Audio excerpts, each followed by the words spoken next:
Hi friends.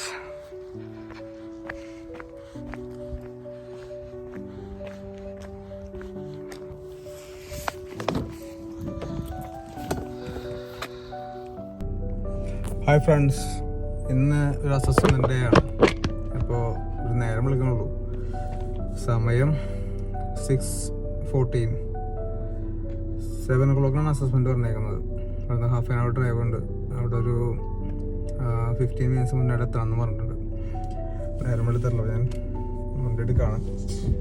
അവിടെ ചെന്നിട്ട് സമയമുണ്ടെന്നുണ്ടെങ്കിൽ സംസാരിക്കാം. അസസ്മെൻ്റ് ഡേ ആണ്. അപ്പോൾ എൻ്റെ ഫസ്റ്റ് അസസ്മെൻ്റ് ആണ്. എങ്ങനെയാണെന്നറിയില്ല. കുറച്ചൊക്കെ പ്രിപ്പയർ ചെയ്തിട്ടുണ്ട്. ഇനിയിപ്പോൾ നോക്കാം.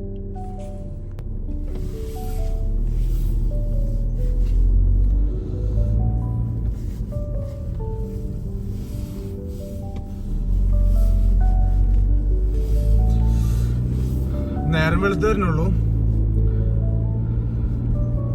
അപ്പോൾ ഇവിടുന്ന് ഏകദേശം 29 minutes 30 minutes അടുത്ത് കാണിക്കുന്നുണ്ട്. കാറ്ററിങ്ങിലാണ് അസസ്മെന്റ് എന്ന് പറഞ്ഞാൽ നമ്മൾ എഡ്ജിയുടെ ലൈസൻസ് എടുത്തിട്ട് നമുക്ക് ജോലി കിട്ടുന്നതിന് മുമ്പ് കമ്പനികൾ നടത്തുന്ന ഇതാണ് ഈ അസസ്മെന്റ് എന്ന് പറയുന്നത്. നമ്മൾ നോർമലി ഇപ്പോൾ ഒരു ഓഫീസ് ജോലിക്ക് പോകുകയാണെന്നുണ്ടെങ്കിൽ അതിന് ഇന്റർവ്യൂ ചെയ്യില്ലേ? ബാക്കി എല്ലാ ജോലിക്കും ഒരു ഇന്റർവ്യൂ ഉണ്ടല്ലോ. ആ ഇന്റർവ്യൂവിന് പകരം HGV ലൈസൻസ് എടുത്ത് കഴിഞ്ഞിട്ടുണ്ടെങ്കിൽ വണ്ടി ഓടിക്കുന്നതിന് ഇവർ നടത്തുന്നതാണ് അസസ്മെന്റ്. എനിക്കത് അറിയില്ലായിരുന്നു കേട്ടോ. അറിയാവുന്ന കുറേ ആൾക്കാരുണ്ടാവും ചിലപ്പോൾ, പക്ഷെ എനിക്കത് അറിയില്ലായിരുന്നു. ഞാനത് എൻ്റെ ടെസ്റ്റും കാര്യങ്ങളൊക്കെ കഴിഞ്ഞിട്ട് എൻ്റെ ഇൻസ്ട്രക്ടർ എന്നോട് പറഞ്ഞപ്പോഴാണ് എനിക്ക് മനസ്സിലായത് ഇങ്ങനൊരു സംഭവം ഉണ്ട്, അസസ്മെന്റ് എന്ന സംഭവം ഉണ്ടെന്ന്. അപ്പോൾ അതിന് അസസ്മെന്റ് എന്നാണ് പറയുന്നത് എന്നുള്ള കാര്യം എനിക്ക് എപ്പോഴാണ് മനസ്സിലായത്. അപ്പോൾ ഇന്നാണ് ആ ഡേ, ഫസ്റ്റ് അസസ്മെന്റ് ഡേ. ഇതിൻ്റെ പ്രത്യേകത എന്ന് പറഞ്ഞാൽ ഇത് നമ്മൾ ടെസ്റ്റ് എടുക്കുന്ന സമയത്ത് നമ്മൾ നോർമലി നമ്മൾ തിയറി ഒരു ദിവസം എഴുതുന്നു, പിന്നെ റിവേഴ്സിങ് വേറൊരു ദിവസം ചെയ്യുന്നു, റിവേഴ്സിങ്ങിന് കപ്ലിംഗ് ഒക്കെ വേറെ ദിവസം ചെയ്യുന്നു, പിന്നെ main test road test on road test വേറൊരു ദിവസം ചെയ്യുന്നു. അങ്ങനെ പല ദിവസങ്ങളിലായിട്ട് നമ്മൾ ചെയ്ത എല്ലാ കാര്യങ്ങളും ഇന്ന് അവിടെ പോയിട്ട് ചെയ്യണം. അവർക്ക് അവരുടേതായ ഒരു ടെസ്റ്റ് ഉണ്ടാവും. പിന്നെ അവർ നമ്മുടെ കപ്ലൈ ചെയ്യുന്നത് അൺകപ്ലൈ ചെയ്യുന്നതും വണ്ടി റിവേഴ്സ് ചെയ്യുന്നതും ടെസ്റ്റ് ചെയ്യും. അതുപോലെ തന്നെ ഓൺ റോഡ് നമ്മൾ ഓടിച്ച് നോക്കിയിട്ട് അതും ടെസ്റ്റ് ചെയ്യും. അപ്പോൾ ഇതെല്ലാം ഇന്ന് അവിടെ പോയിട്ട് ചെയ്യേണ്ട ഒരു ദിവസമാണ്. അപ്പോൾ എന്തായാലും അവിടെ എത്തിയിട്ട് സിറ്റുവേഷൻ അനുസരിച്ച് ഞാൻ വീഡിയോയിൽ ബാക്കി ചെയ്യുന്നതായിരിക്കും. വേറൊരു കാര്യം എന്ന് പറഞ്ഞാൽ നമ്മൾ ഈ ഓടിച്ച് പഠിക്കുന്ന അതല്ലെങ്കിൽ നമ്മുടെ ഈ ഡ്രൈവിംഗ് സ്കൂളിൽ നമുക്ക് തരുന്ന വണ്ടി എന്ന് പറയുന്നത് മിക്കവാറും ചെറിയ കേബിനുള്ള വണ്ടികളായിരിക്കും. അതായത് വലിയ കേബിനുള്ള വണ്ടി ആയിരിക്കില്ല മിക്കവാറും ഉണ്ടാവുക. ഈ അറിയിലുള്ള കൊടുക്കുന്ന ലേണിംഗ് സ്കൂൾ ഉണ്ടെന്ന് അവർ ചെറിയ കേബിനുള്ള വണ്ടികളായിരിക്കും ഉണ്ടാവുക. അതായത് ഈ ഡേ ടു ഡേ എന്നിട്ട് പറയുക ഡെലിവറി കാര്യങ്ങളൊക്കെ ചെയ്യുന്ന അങ്ങനത്തെ ടൈപ്പ് വണ്ടികളുണ്ട്. ഇപ്പം ഉദാഹരണം പറയണമെങ്കിൽ ഡാഫിൻ്റെ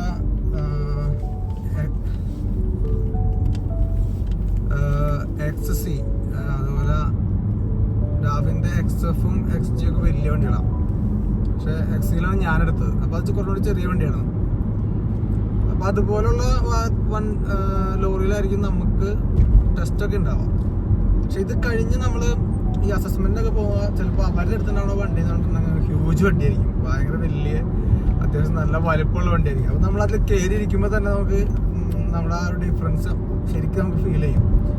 ആദ്യം പോകുമ്പോഴൊക്കെ ചിലപ്പോൾ ഒരു ചെറിയ പേടിയും കാര്യങ്ങളൊക്കെ ഉണ്ടാവും എതിർക്കാനായിട്ട്.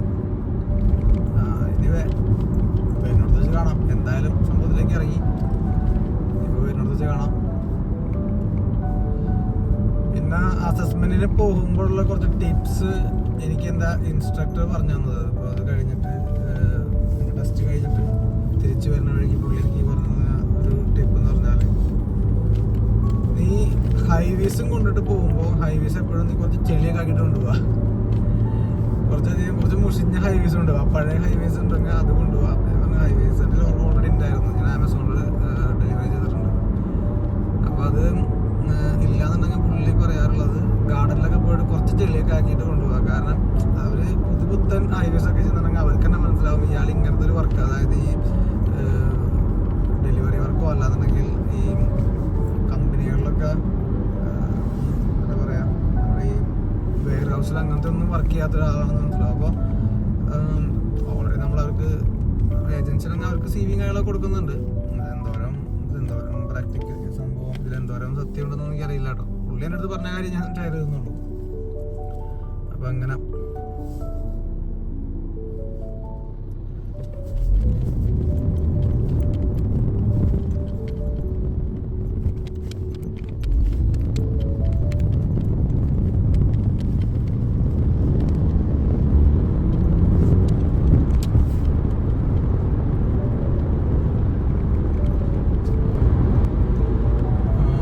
അസസ്മെന്റ് എനിക്ക് കിട്ടിയത് എൻ്റെ ഒരു ഫ്രണ്ട് റെഫർ ചെയ്താണ്. അവിടെ വർക്ക് ചെയ്യുന്ന ഫ്രണ്ടല്ല, പുള്ളിക്കാരൻ ആക്ച്വലി അവിടെ ഒരു അസസ്മെന്റിന് വേണ്ടി പോയിട്ടുണ്ടായിരുന്നതാണ്. അസസ്മെന്റിന് വേണ്ടി പോയിരുന്നു. എൻ്റെ ആൾക്ക് അസസ്മെന്റ് അത് സക്സസ് ആയില്ല. പക്ഷേ അതിൻ്റെ കാരണം എന്ന് പറഞ്ഞാൽ പുള്ളി കുറച്ചധികം നാളായിട്ടുണ്ട് ലൈസൻസ് എടുത്തിട്ട്. ഒരു 4 വർഷത്തിന് മുന്നേ ലൈസൻസ് എടുത്തതാണ്. പക്ഷെ വേറെ കുറച്ച് കാര്യങ്ങൾ കൊണ്ട് എടുത്തതാണ്. ആളിത് ഓടിക്കാനായിട്ട് പോയിട്ടില്ല. അത് കഴിഞ്ഞിട്ട് ഇപ്പോഴാണ് പുള്ളി അതിനു വേണ്ടി ട്രൈ ചെയ്യുന്നത്. അപ്പോൾ 4 വർഷം കഴിക്കണം പുള്ളി റിവേഴ്സിനൊക്കെ കുറച്ച് വേസ്റ്റ് ആണെന്നാണ് ആൾ പറഞ്ഞത്. ഇത് കഴിഞ്ഞ് ഇനിയിപ്പോൾ ആൾക്ക് വേറെ സ്ഥലത്ത് ട്രെയിനിങ്ങും കിട്ടി ജോലിയായിട്ട് കയറി. അപ്പം അതുകൊണ്ട് തന്നെ ഇത് റിവേഴ്സിങ് എന്തായാലും മസ്റ്റാണ്. നമ്മൾ അവിടെ പഠിക്കുന്ന സമയത്തുള്ള റിവേഴ്സിങ് കൊണ്ട് മാത്രം ചിലപ്പോൾ എടുക്കാൻ പറ്റുന്ന വരില്ല. പിന്നെ ബെസ്റ്റ് കാര്യം എന്താണെങ്കിൽ ഇവരുടെ അടുത്ത് നമ്മളിപ്പോൾ ഏജൻസി ആണെന്നുണ്ടെങ്കിലും ഏത് സ്ഥാപനങ്ങളോ അല്ലെങ്കിൽ അവർ നമ്മൾ റിവേഴ്സ് എടുക്കാൻ അത്യാവശ്യം അറിയാമെന്നുണ്ടെങ്കിൽ ഇവർ നമുക്ക് ട്രെയിനിങ് തരും. ഇപ്പം ഏജൻസി ആയതുകൊണ്ട് എനിക്ക് ഞാൻ ഓപ്പണായിട്ട് പറഞ്ഞായിരുന്നു ഓരോരുത്തേക്ക് കുഴപ്പമൊന്നുമില്ല, പക്ഷേ കുറച്ച് ട്രെയിനിങ് കിട്ടിയിരുന്നത് നല്ലതായിരുന്നു പറഞ്ഞു. അപ്പോൾ അവർ ആ ട്രെയിനിങ് തന്നു. ഒരു 3 days ട്രെയിനിങ് തന്നിട്ടുണ്ട്. അപ്പോൾ അതുകൊണ്ട് തന്നെ ഇപ്പോൾ റിവേഴ്സിങ് ചെയ്യാനൊക്കെ ചെറിയ കോൺഫിഡൻസ് ഉണ്ട്. എല്ലാം ഓക്കെ ആയിരിക്കും എന്ന് വിചാരിക്കാം.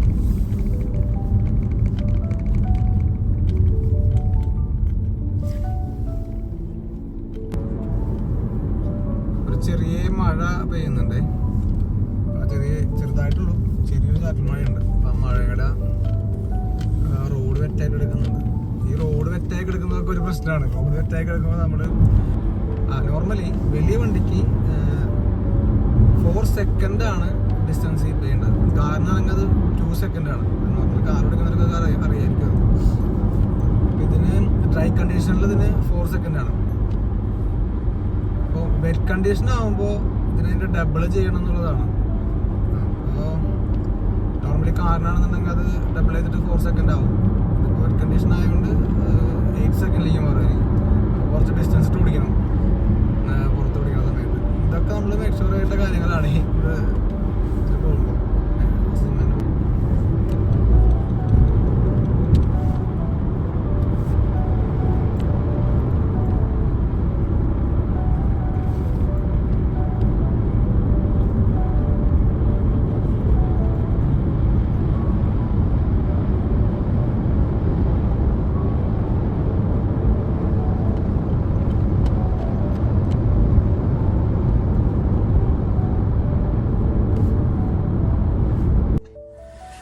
ഞാൻ അസസ്മെന്റ് ചെയ്യുന്ന കമ്പനിയുടെ യാർഡിലെത്തി. കെറ്ററിങ്ങിലാണ് ഇത്. ഇവിടുന്ന് എൻ്റെ വീട്ടിൽ നിന്ന് ഒരു 30 minutes ആണ് ഞാൻ പറഞ്ഞിരുന്നല്ലോ. അപ്പോൾ ഇവിടെ 6:43 ടൈം. നേരം വെളുത്ത് വരുന്നേ ഉള്ളൂ, അധികം വെട്ടായിട്ടില്ല, വെട്ടായി വരുന്നുള്ളൂ. എനിക്ക് അങ്ങോട്ട് തിരിച്ച് കാണിക്കുന്നുണ്ട്, പക്ഷേ കാണിച്ചു കഴിഞ്ഞിട്ട് നിങ്ങളുടെ പേരും കാര്യങ്ങളൊക്കെ ഉണ്ട്. അത് കാണിക്കുന്നത് ശരിയാണെന്ന് അറിയില്ല. നമ്മൾ അസസ്മെന്റ് വന്നേക്കണല്ലേ. അപ്പോൾ അസസ്മെന്റ് പോകുമ്പോൾ നിങ്ങൾ കൊണ്ടുപോകേണ്ട മെയിൻ കാര്യങ്ങൾ എന്ന് പറഞ്ഞിട്ടുണ്ടെങ്കിൽ നിങ്ങളുടെ ടാക്കോ കാർഡ്സ് എല്ലാം, license, tacho card, CQC card, ഈ 3 കാർഡ് എടുക്കുക. ഹൈവേസ് എടുക്കുക. പിന്നെ അതുപോലെ തന്നെ ഷൂസ് നിങ്ങൾ സേഫ്റ്റി ഷൂസ് എന്തായാലും വാങ്ങണം. സേഫ്റ്റി ഷൂസ്, പിന്നെ ഗ്ലൗസ്, ഇത്രയും കാര്യങ്ങളാണ് മെയിനായിട്ട് കൊണ്ടുവരേണ്ടത്. ഓക്കെ, അപ്പോൾ അതെല്ലാം ഞാൻ എടുത്തിട്ടുണ്ട്. അപ്പോൾ പോയിട്ട് അസസ്മെന്റ് കഴിഞ്ഞിട്ട് വരാം. Okay, thank you guys. Assessment കഴിഞ്ഞിട്ട് ആ വീഡിയോ ഇതിനൊപ്പം തന്നെ ചെയ്യുന്നതായിരിക്കും കേട്ടോ.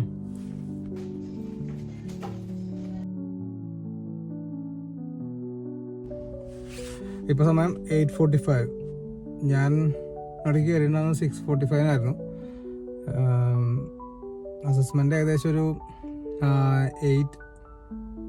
8 അല്ല 7:30 കഴിഞ്ഞപ്പോൾ തുടങ്ങിയിട്ടുണ്ടാവും, സ്റ്റാർട്ട് ചെയ്തിട്ടുണ്ടാവും. അപ്പോൾ അസസ്മെന്റിൽ കുറച്ച് ടെസ്റ്റും കാര്യങ്ങളൊക്കെ ഉണ്ടായിരുന്നു. ടെസ്റ്റ് കാര്യങ്ങളെല്ലാം പാസ്സായി, എല്ലാം ഓക്കെ ആയിരുന്നു. പക്ഷെ അസസ്മെൻറ്റിന് പോയി കപ്ലിങ് അൺകപ്ലിങ് ചെയ്യുന്നതിനിടയ്ക്ക് 5th വീലിൻ്റെ ലിവർമ ടച്ച് ചെയ്തു എന്ന് പറഞ്ഞിട്ട് ഫെയിലായി. ഇത് എനിക്ക് തോന്നുന്നത് സത്യം പറഞ്ഞാൽ മറ്റേ നമ്മൾ കപ്ലിങ് അൺകപ്ലിങ് റിവേഴ്സിങ് ഒക്കെ ടെസ്റ്റ് സെൻറ്ററിൽ ചെയ്യുന്നതിന് പാടാർന്നോട്ട് ചെയ്യാൻ. ഇൻസ്ട്രക്ടർ കുറച്ച് ആള് നല്ല ടൈറ്റ് ആയിട്ടെല്ലാം നോക്കുന്നുണ്ട്, ശരിക്കും സ്ക്രൂട്ടിനി ചെയ്ത് നോക്കുന്നുണ്ട്, ചെറിയ ചെറിയ സംഭവങ്ങൾ പോലും എടുത്ത് പറയുന്നുണ്ട്. അപ്പോൾ ഞാൻ ഈവൻ ചെന്നപ്പോൾ വെയിറ്റിൻ്റെ പ്ലേറ്റിന് ഇതൊക്കെ ചോദിച്ചായിരുന്നു. അപ്പോൾ അത് ചോദിച്ചു, അവിടെ ഉണ്ടെന്നുള്ള പറഞ്ഞാൽ മേക്ക് ഷുവർ ചെയ്തു. പക്ഷേ അത് പുറത്ത് കൂടെ ഇറങ്ങിയെന്ന് ഞാൻ നോക്കിയില്ല എന്ന് വേണ്ടി പുള്ളി എടുത്ത് പറഞ്ഞു. അപ്പോൾ അങ്ങനെയുള്ള ചെറിയ ചെറിയ പോയിന്റുകൾ നോക്കുന്നുണ്ട് നന്നായിട്ട്. പല കമ്പനിയിലും പല ടൈപ്പായിരിക്കും, ചില കമ്പനിയിൽ സിമ്പിളായിരിക്കും, ചില കമ്പനിയിൽ പാടായിരിക്കും. അപ്പോൾ ഈ കമ്പനിയിൽ കുറച്ച് ബുദ്ധിമുട്ടാണെന്ന് തോന്നുന്നു. കാരണം അവർ എൻ്റെ അടുത്ത് 60 മിനിറ്റ് ടു 90 മിനിറ്റ്സ്, അതായത് 1 മണിക്കൂർ തൊട്ട് 1.5 മണിക്കൂർ വരെ ഡ്രൈവ് ചെയ്യിപ്പിക്കുന്നു പറഞ്ഞു. അപ്പോൾ നല്ല രീതിയിൽ നോക്കുന്നുണ്ടെന്ന് തോന്നുന്നത്. അപ്പോൾ ഡ്രൈവ് ചെയ്യേണ്ടി വന്നില്ല, റിവേഴ്സ് എടുക്കേണ്ടി വന്നില്ല. കപ്ലിങ് ചെയ്യുന്ന സമയത്ത് കപ്ലിങ് ചെയ്തിട്ട് ട്രെയിലർ നോക്കിയതും ട്രാക്ടർ നോക്കിയതും ഒക്കെ ഓക്കെ ആയിരുന്നു. അതൊക്കെ ചെക്ക് ചെയ്തു, കാര്യങ്ങളൊക്കെ ചെക്ക് ചെയ്തു. ഒന്ന് മറ്റേ കപ്ലിങ് ചെയ്തിട്ട് അത് കഴിഞ്ഞിട്ടൊന്ന് മേക്ക് ഷുവർ ആയിട്ട് ക്ലിപ്പ് ഇടുന്നതിന് ഇടയ്ക്ക് ഞാൻ അതിൻ്റെ ഹാൻഡിലും ഒന്ന് ടച്ച് ചെയ്തു. അത് പലയിടത്തും പലതാ പറയുന്നത്. ഞങ്ങളുടെ അത് മേക്ക് ഷുവർ ആണ്, അത് കറക്റ്റായിട്ട് വീട്ടിൽ മേക്ക് ഷുവർ ആണെന്ന് പറയാറുണ്ട്. അപ്പോൾ അത് അതിനോട് ടച്ച് ചെയ്ത് നോക്കിയത്. ഇപ്പം എൻ്റെ തെറ്റായിരിക്കും ചിലപ്പോൾ കേട്ടോ. അപ്പോൾ അത് നോക്കിയപ്പോൾ ആൾ പറഞ്ഞു കേബിനിൽ കയറിക്കോ എന്ന് പറഞ്ഞു. കേബിനിൽ കയറിയിരുന്നു. പുള്ളി പറഞ്ഞു ടാക്കോ കാർഡിൻ്റെ പ്രിൻ്റ് ഔട്ട് എടുത്തോ, പരിപാടി കഴിഞ്ഞു, ഫെയിലാണ് എന്ന് പറഞ്ഞു. അപ്പോൾ ഫസ്റ്റ് അസസ്മെൻ്റ് അങ്ങനെ ഫെയിലായിട്ടുണ്ട്. ഇനി അടുത്ത അസസ്മെൻറ്റിന് കാണാം. Okay, thank you guys. അപ്പോൾ അസസ്മെൻറ്റിൻ്റെ മെയിൻ ക്യാരി ചെയ്യേണ്ട കാര്യങ്ങൾ നേരത്തെ ഞാൻ പറഞ്ഞായിരുന്നു. ഹൈവിസ് എന്തായാലും വേണം, ഗ്ലൗസ് വേണം, പിന്നെ സേഫ്റ്റി ഷൂസ് വേണം. സേഫ്റ്റി ഷൂസ് വാങ്ങുമ്പോൾ ഇവർ എൻ്റെ അടുത്ത് അവിടെ ചെന്നപ്പോൾ പ്രത്യേകം ചോദിച്ച കാര്യം സേഫ്റ്റി ഷൂസ് ഞാൻ വാങ്ങിയിട്ടാണ് 3 വാങ്ങിച്ചതാണ്. അത് ഞാൻ റേറ്റില്ല. ഞാൻ ആക്ച്വലി ഞാൻ ബിയാൻക്യൂന്ന് വാങ്ങിയായിരുന്നു. ബിയാൻക്യൂന്ന് വാങ്ങിയത് കാറ്റിൻ്റെ ഒരെണ്ണം വാങ്ങിയായിരുന്നു. പക്ഷെ അത് ഭയങ്കര റഫാണ് ആ സാധനം. അതിട്ടിട്ട് ഡ്രൈവ് ചെയ്യാനൊക്കെ ബുദ്ധിമുട്ടാണ്. അപ്പോൾ ഞാൻ ഇത് കുറച്ചുകൂടി ഫ്ലെക്സിബിൾ ആണെന്ന് നോക്കിയിട്ട് ടെമൂന്ന് ഒരെണ്ണം വാങ്ങി. ആ ടെമൂന്ന് വാങ്ങിയതാണ് ഞാൻ യൂസ് ചെയ്തത്. പക്ഷേ അവരോട് ചിലപ്പോൾ എൻ്റെ അടുത്ത് ഇത് സ്റ്റാൻഡേർഡ് ഉള്ളതാണോ എന്ന് നോക്കാൻ വേണ്ടി അതിൻ്റെ ഉള്ളിലൊക്കെ നോക്കണം എന്ന് പറഞ്ഞു. അത് ശരിക്കും പറഞ്ഞാൽ അങ്ങനെ വരുന്നതല്ല. അതിൻ്റെ ഉള്ളിൽ അങ്ങനെ മാർക്കിങ്ങോ അതിൻ്റെ ഇത് വരുന്നില്ല. അപ്പോൾ സേഫ്റ്റി സ്റ്റാൻഡേർഡ്സ് മീറ്റ് ചെയ്യുന്ന സേഫ്റ്റി ഷൂസ് വാങ്ങാനായിട്ട് മേക്ക് ഷുവർ ചെയ്യാം.